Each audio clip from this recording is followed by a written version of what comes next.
dari HKBP Kernolong, HKBP tertua di Pulau Jawa. Bapak, Ibu, Saudara yang terkasih, sebelum kita memasuki peraduan malam, marilah kita mendengar firman Tuhan, kita berdoa. Sungguh terpuji dan termulialah nama-Mu Tuhan Allah Bapa kami, dan layak kami puji dan kami sembah dalam hidup kami. Tuhan, malam ini kami mau mendengarkan firman-Mu, ajarilah kami serta pimpin dengan kuasa Roh Kudus-Mu, sehingga kami dapat mengerti akan firman-Mu. Dalam nama Tuhan Yesus kami berdoa. Amin. Firman Tuhan yang menjadi renungan bagi kita pada malam ini, yaitu dari Wahyu 6, ayat 7 hingga ayat 11, ayat pembimbing renungan, ayat 10. Begini firman Tuhan. Dan mereka berseru dengan suara nyaring, katanya, berapa lamakah lagi, ya penguasa yang kudus dan benar? Engkau tidak menghakimi dan tidak membalaskan darah kami kepada mereka yang diam di bumi? Demikian firman Tuhan. Menantikan keadilan Allah. Sahabat renungan malam Shalom yang dikasihi Tuhan, kita hidup di zaman akhir dan saat-saat ini kita hidup di tengah-tengah di mana kejahatan merajalela. Seolah kebenaran dikalahkan oleh kejahatan. Anak-anak Tuhan seolah tak berdaya terhadap kejahatan, bahkan penganiayaan yang ada di tengah dunia ini. Penderitaan dialami berlarut-larut. Orang-orang yang membenci Kristus bisa hidup tanpa takut akan hukuman.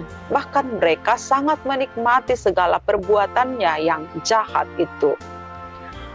Benarkah Tuhan diam saja dalam peristiwa ini?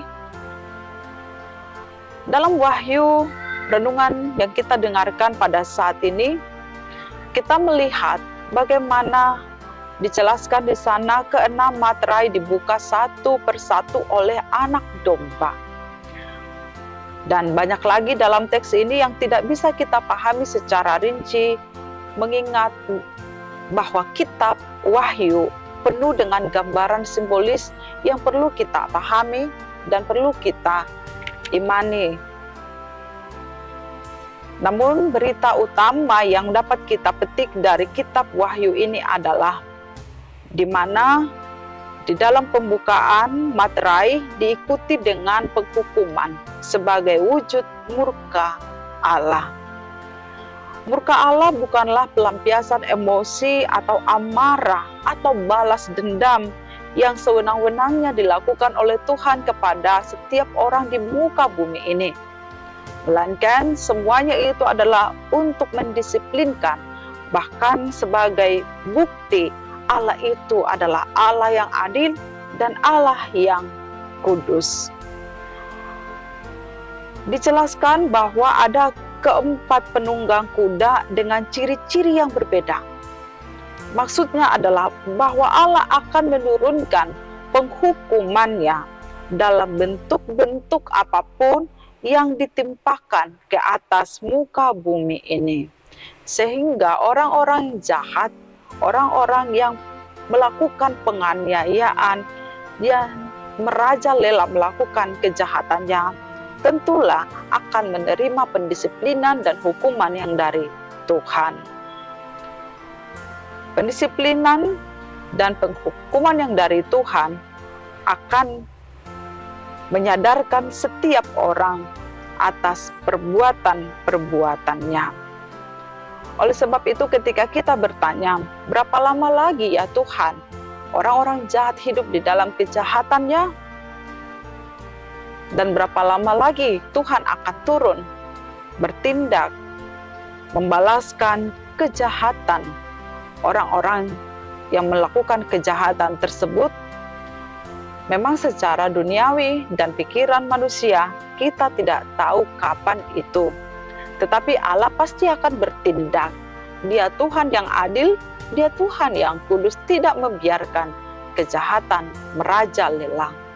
Sahabat renungan malam Shalom, kita diingatkan untuk percaya bahwa penghukuman yang dari Allah yang adil itu akan ditimpakan kepada mereka yang membencinya dan yang menganiaya umat-umat Tuhan.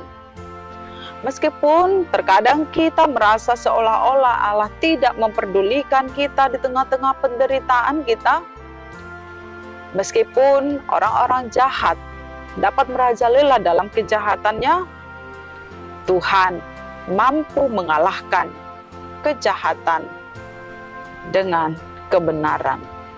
Karena itu setiap kita hiduplah senantiasa di dalam kebenaran.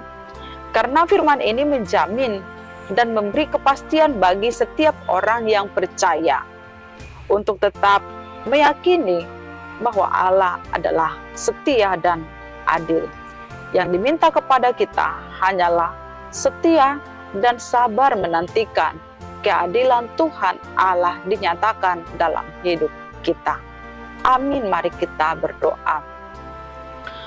Tuhan Allah Bapa, Tuhan yang kami kenal, Tuhan yang setia dan adil, Tuhan yang tidak membiarkan kami hidup di dalam dan melakukan serta merasakan dampak dari kejahatan-kejahatan yang merajalela tengah dunia ini.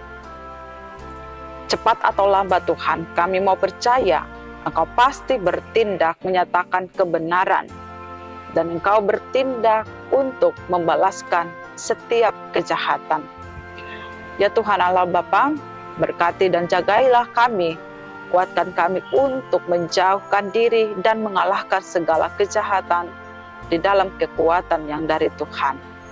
Terima kasih Tuhan untuk penyertaan-Mu. Malam ini kami hendak istirahat membaringkan diri di tempat tidur. Jaga tubuh, jiwa, dan roh kami. Dalam nama Tuhan Yesus kami berdoa. Anugerah Tuhan Yesus Kristus, kasih setia Allah Bapa, dan persekutuan dengan Roh Kudus menyertai kita sekarang sampai selama-lamanya. Amin.